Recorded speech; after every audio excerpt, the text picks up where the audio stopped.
Okay. Good morning and welcome. Baruch atah Adonai Eloheinu, melech haolam, asher kitshanu b'mitzvotav, v'tzivanu la'asok b'divrei Torah. Amen. And I thank you. Let me find the place. I may have to actually do this again. Moment.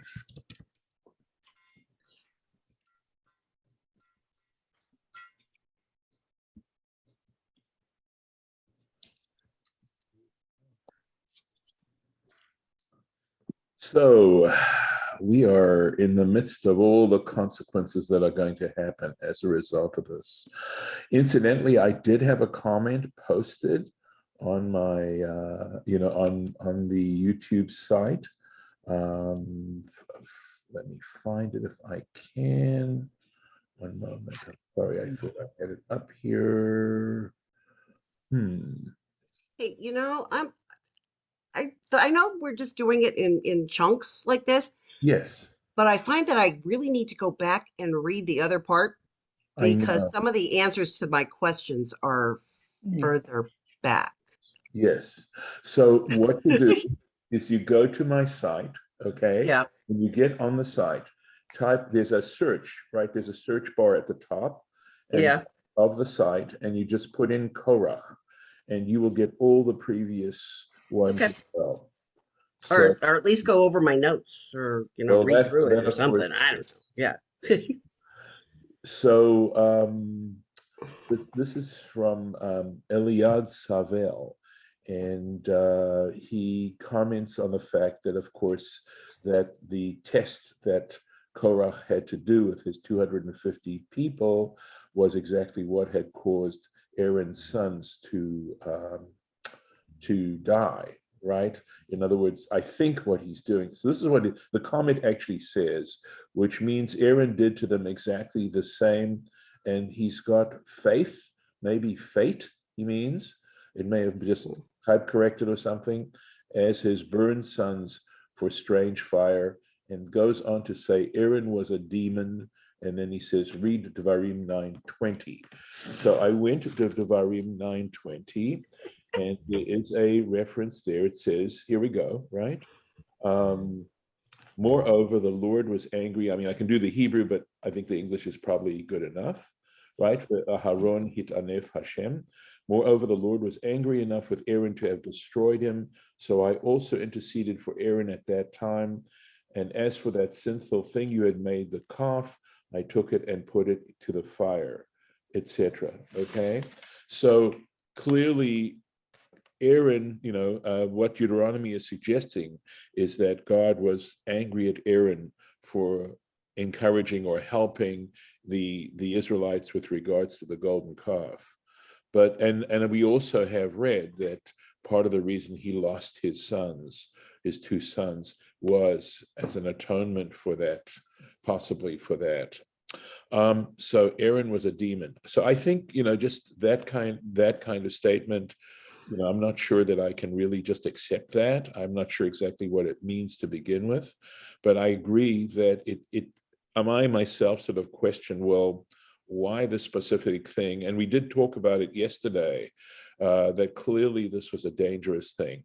The commentators have commented on that, by the way, and we can't get away from the fact that Korach was challenging Moses and Aaron in such a way, and that the response really in this particular case was, okay, if you believe that you really do have the same authority of the priesthood as Aaron and his sons, this is one of the things they have to do. They have to offer up incense. This was not a strange fire that Moses was suggesting, because the issue was that Aaron had to bring exactly the same Torah that the other people did. So it wasn't like they brought one thing and Aaron brought something else. I agree that it's an interesting test, but again, one has to look at it completely in the context of what happened. So Could strange be interpreted differently? Like unwanted or not necessary, or I just I don't know, but So I'm maybe we're gonna, looking at that right, strange wrong. right. Please excuse me 1 second. I'm afraid I'm going to have to stop this 1 second. Okay, so I'm gonna have to stop the share. I am pause the record.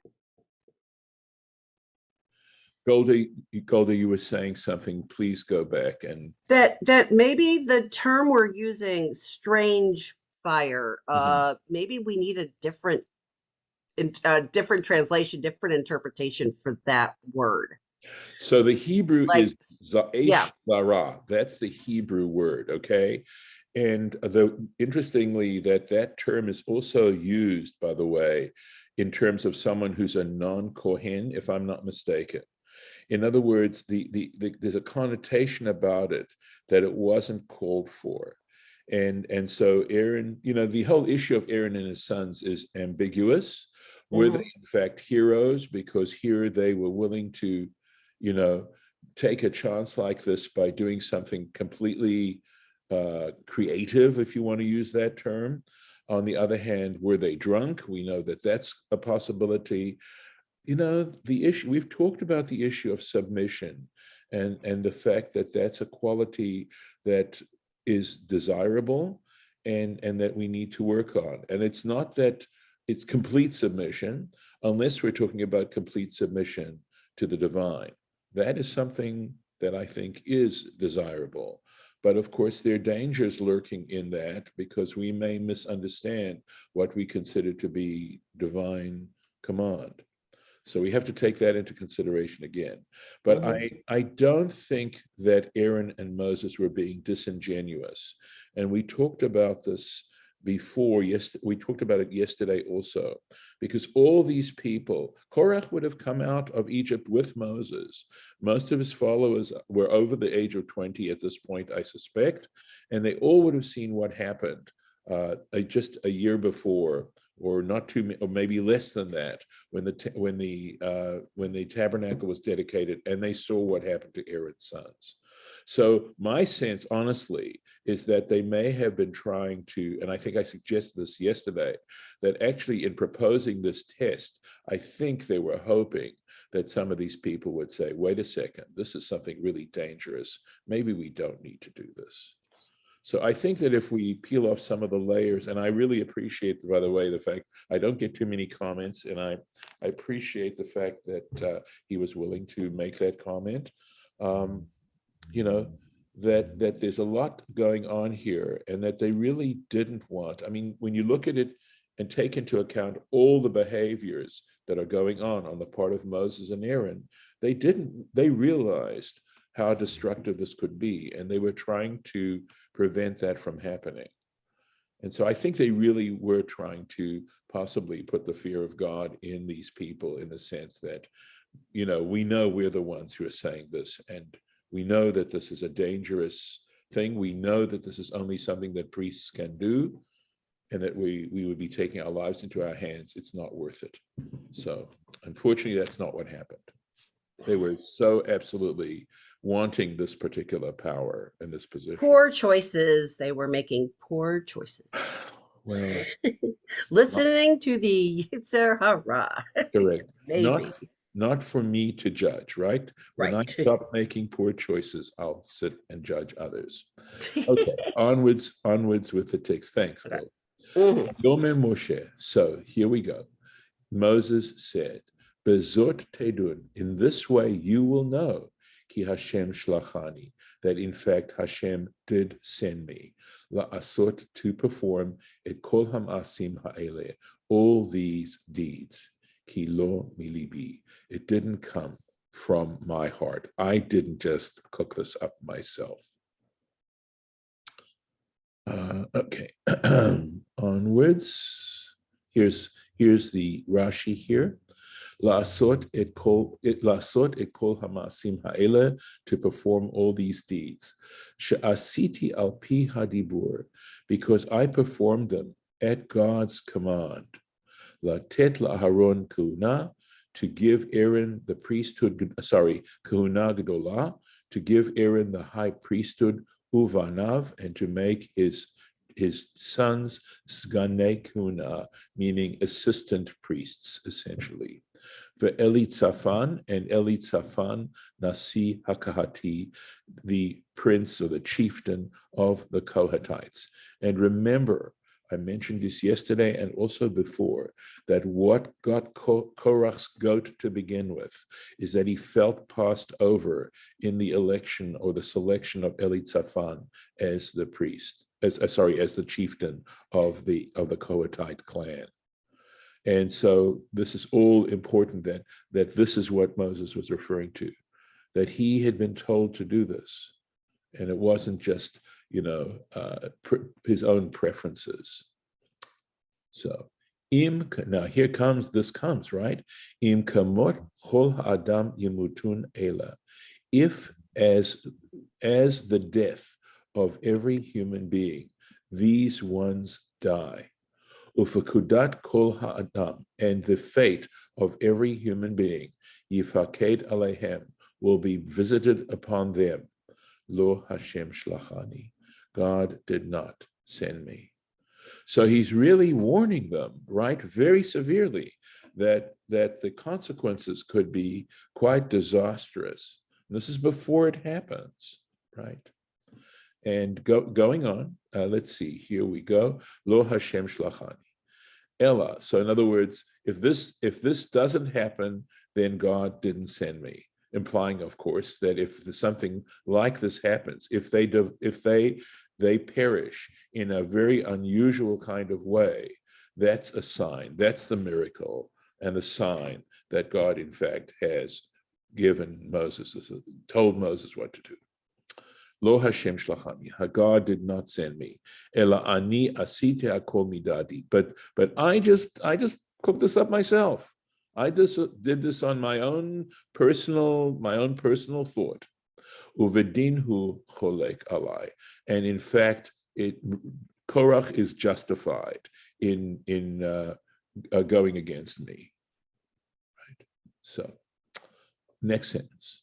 The im bria yivra Hashem. Now we're going to put it positively, right? And if Hashem creates something totally unique, right, totally new, ufatzta, and he's specific about what we're talking about. Ufatzta ha'adama, and the earth opens up et piha, its mouth, uval'a otam, and swallows them, ve'et kol asher lahem, and all that they possess, v'yardu chayim she'ola, and they go down alive down to Sheol. V'datem, you should understand, ki na'atsu ha'anashim ha'ela, that these people have provoked et Hashem, God. They didn't just provoke me, they provoked God. So he's telling them, right, that there's going to be awful, awful consequences if, in fact, they continue the rebellion and the mutiny. Again, I think the idea is to convince them not to do it, right? So, if imbria chadasha, if a whole new creation, right, Yivra Hashem, God will create, lahamit otam b'mita, to kill them, shelo meit ba adam ad hena, which no human being has experienced up to this point. Uma hi habria, and what exactly are we talking about? This quote creation. Ufatzta ha'adama et piha, the earth will open up its mouth. Utival'em, and swallow them. Az viadatem, and then you should understand, ki na'atsu heim et Hashem, that they in fact have provoked God. V'ani, and for me, mi pi hagvura amarti, that I said this from the mouth of God. In other words, v'rabotenu pirshu, and our rabbis explained in Sanhedrin, this tractate, imbria pe la'aretz. So if a mouth is created for the earth, misheshet yemei breshit, if it had been created during the regular creation, mutav, well and good. V'im lav, and if that is not the case, if this wasn't originally created back when God created the world, Yivra Hashem, may God create it. Ritzono lomar, what he's trying to say is, Yivra Hashem hapeh lakan, so that God should perform an act of creation as God did back in the beginning of Bereshit, but he should do it here. I mean, that's the degree of concern. Okay, let's go on to here. Okay.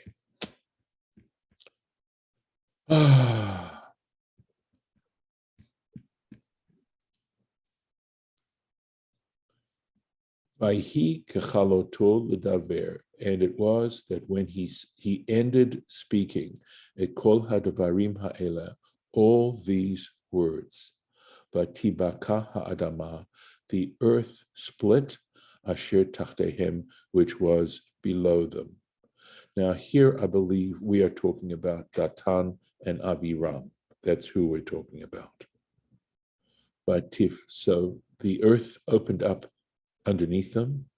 Vatiftach haaretz et piha, and the earth opened up its mouth, literally. Vativla otam et batehem, and it swallowed them and their houses.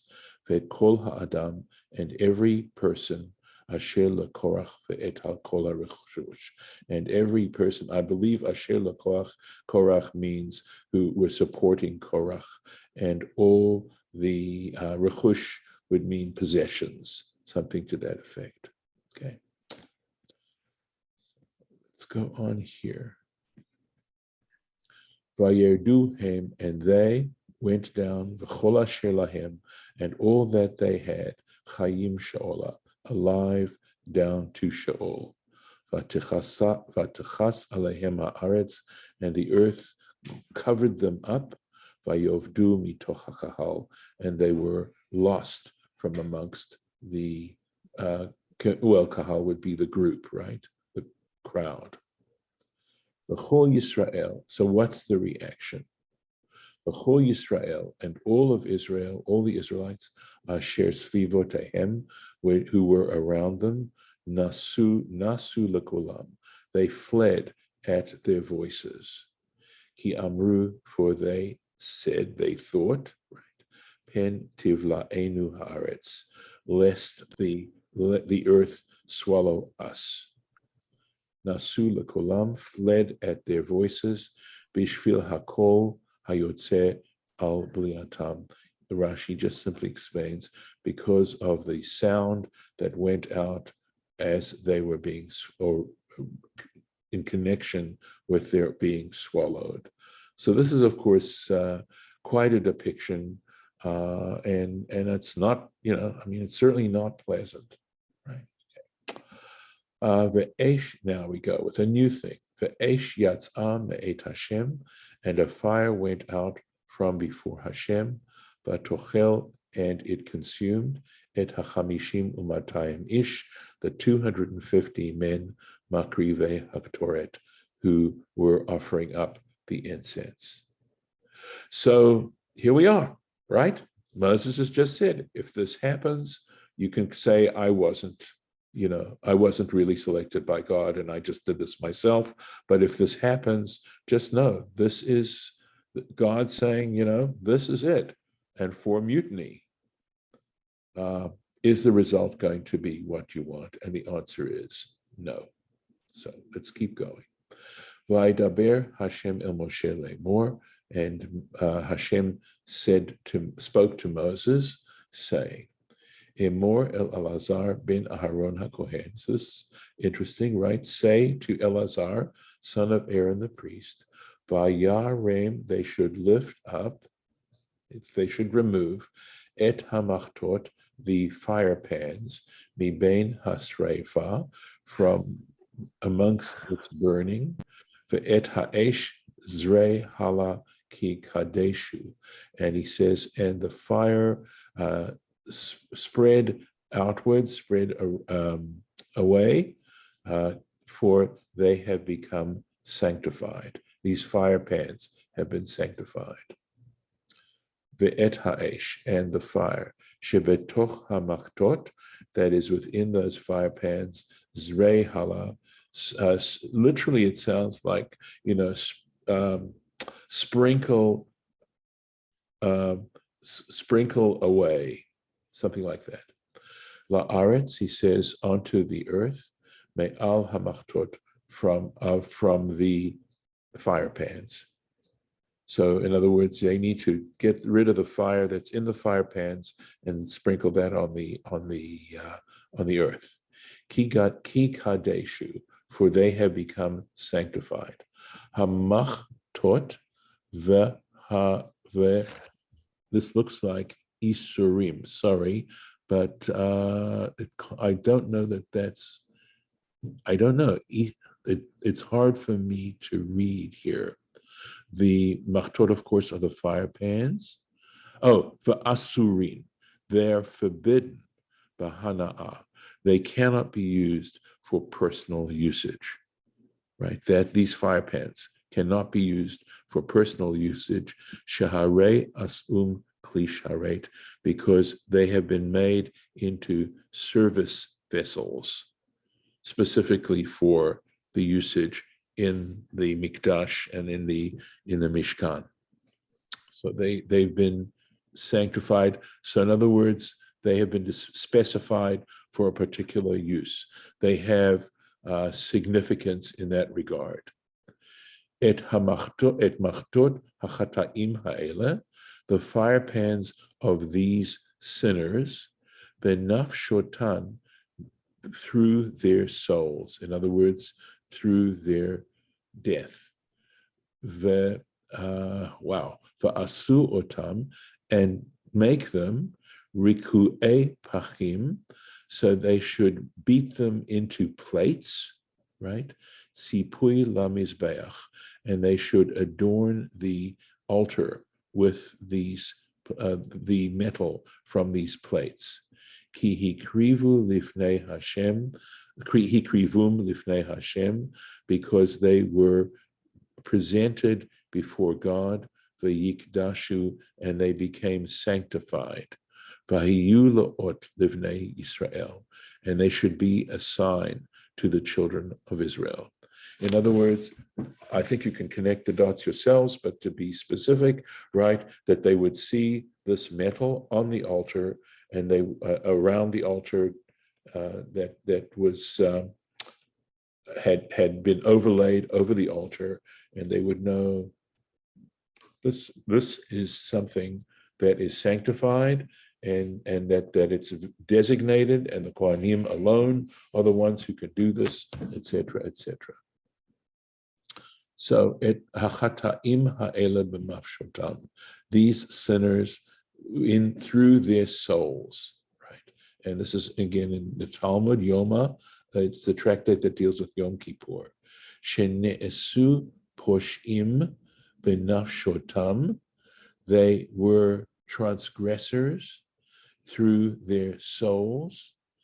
Ve'shenechlaku ala kadosh baruch hu, because they were departing from the Holy One, blessed be He. Remember, nechlaku got to do with machloket. So they were, I don't want to say disagreeing, but it really is deeper than that. And it does have to do, so chiluk has to do with a division as well. So they were divisive, right? They acted divisively against God. Riku'e, Rashi takes a more common word, rididin. So these are very thin plates.